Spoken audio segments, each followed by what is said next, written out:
Лоша година за странските инвестиции. Само 131 милион евра влегле во земјава од јануари до септември годинава, објави Народната банка. Ако во последните 3 месеци до крајот на годинава се задржи истото темпо, ова ќе биде една од полошите години за влез на странски капитал. Лани бројката беше неколкукратно поголема, или 614 милиони евра. Лошите резултати во голема мера се должат на големите повратни вложувања, односно враќање на парите од овдешните фабрики кон матичните компании во странство.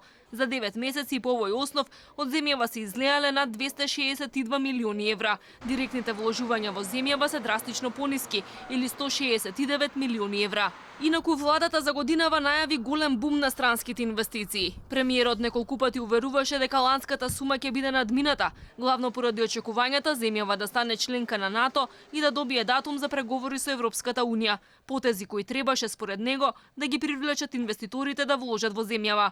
По слабите резултати во првите 3 месеци, вице-премиерот Ангјушев се обиде да образложи дека бројките се пониски од лани, бидејќи фабриките извезле стоки кои се уште не биле наплатени. А домашните фирми мака мачат да соработуваат со странските. Досегашните резултати се под очекувањата. Ретко која компанија ги исполнува стандардите и има голем капацитет за производство за да стане дел од синџирот на странските фабрики. Изненадувачки беше што во одредени случаи имаше како пречка за евентуална соработка беа споменувани и цената и времето на испорака, што на почетокот делува малку нелогично, затоа што ние постојано мислиме дека сме многу ефтини и дека заради близината испораката не би требало да биде некаков посериозен проблем. Народната банка пак веќе проектираше дека до година странските инвестиции и извозот ќе имаат помал придонес кон економскиот раст на Македонија,